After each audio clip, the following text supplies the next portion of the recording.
कर्नाटक में बीजेपी की करारी हार के बाद जब हरिभूषण ठाकुर बचौल से सवाल पूछा गया तो वो कहा कि हार कहाँ हुआ हमारी, हम तो या तो जीतते हैं या फिर सीखते हैं। और अगर कर्नाटक में जो है वहाँ बीजेपी हारी तो आप उत्तर प्रदेश देख लीजिए, वहाँ नगर निगम के सारे सीट को हमने जीत लिया। इसके साथ साथ कांग्रेस के अलावा जेडीयू आरजेडी सबको अपने लपेटे में लिया।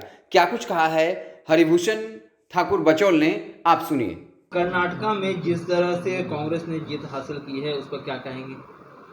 कहाँ किस तरह से जीत हासिल की है? हमारे ही विचारधारा पर जीत वहाँ भी हासिल की है। कर्नाटक में हम सेकंड किए हैं। हमारा 36% वोट 18 में भी था, इस साल भी है। भारतीय जनता पार्टी हारती नहीं है चुनाव, या तो सीखती है या जीतती है। हम सीखे हैं, वहाँ हमें क्या कमियाँ रह गई उसका विश्लेषण करेंगे। लेकिन जो अपना चुतर पीट रहे हैं और जीत का डंका बजा रहे हैं, यूपी में भी कल रिजल्ट निकला है ना। उन लोगों को क्या हुआ है, सेकंडों किए हैं कि एको सीट हुआ है, जरा उस पर भी विचार करना चाहिए।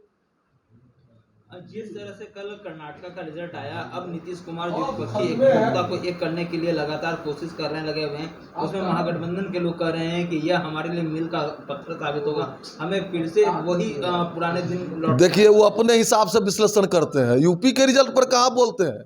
महागठबंधन के जो मुख्यमंत्री हैं, उनके राष्ट्रीय अध्यक्ष को मंचे पर से कल खदेड़ दिया दरभंगा में। अपने पार्टी में अनुशासन का पाठ पढ़ाते रहे, मंच से नीचे उतरना पड़ा। और जदयू कै सीट लड़ी थी? 5 सीट लड़ी थी कर्नाटक में। 1000 भी वोट नहीं पूरा है 5 सीट पर। जदयू लड़ी भी नहीं थी यूपी में। अब बिहार में उनके राष्ट्रीय अध्यक्ष जी खदरा गए। उड़ीसा गए तो 14 करोड़ बिहार वासियों का अपमान करा दिए। यहाँ के कैबिनेट मंत्री को और राष्ट्रीय अध्यक्ष जी को भोजन नहीं करने दिया गया। एक साथ बिहार के 14 करोड़ लोगों का अपमान करा दिए। फिर भी अपना बजते जीत हार लोग को ना। हम लोग के देहात में कहावत है कि बोलिए रहे हैं, और गलगर लोग होते हैं वो बोलते ही रहते हैं। इसलिए उन लोगों को बात पर नहीं जाइए।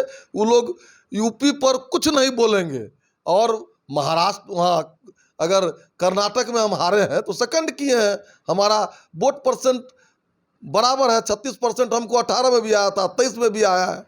इसीलिए वो लोग, और हमारे विचारधारा की जीत है।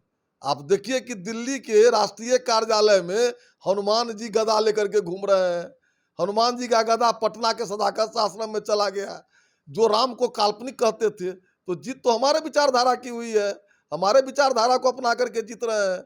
इसलिए हम लोग खुश भी हैं कि हमारे अखाड़ा पर आकर के पहलवानी कर रहे हैं। कर्नाटक में कांग्रेस की बम्पर जीत के बाद भले ही भाजपा पर कोई खास असर न पड़े, लेकिन कांग्रेस के लिए एक संजीवनी जैसी है, ये एक बूस्टर जैसा है। अब कांग्रेस के कार्यकर्ताओं में भी उत्साह आने लगा है। और खबर तो यहाँ तक है कि बिहार में कांग्रेस के कार्यकर्ता काफी उत्साहित हैं। जहां वो इस बार के लोकसभा चुनाव में 5 सीटों पर मान जाते, अब खबर है कि वो 10 लोकसभा सीट की डिमांड कर सकते हैं। तो बिहार में भी कांग्रेस के कार्यकर्ताओं में काफी उत्साह है, क्योंकि जिस तरीके से कर्नाटक में बम्पर जीत हासिल की है, तो अब जो क्षेत्रीय दल कांग्रेस को दबाना चाहते थे, अपने शर्तों पर झुकने को मजबूर करना चाहते थे, अब कांग्रेस उन शर्तों पर नहीं झुकेगी, क्योंकि अब वो बड़े भाई की भूमिका में है। इसके अलावा मध्य प्रदेश में चुनाव होना है। अगर वहां भी कांग्रेस सत्ता में आ जाती है तो फिर यकीन मानिए कि कांग्रेस फिर किसी भी क्षेत्रीय दल के आगे नहीं झुकेगी, अपने शर्तों पर सभी दलों को झुकने पर मजबूर कर देगी।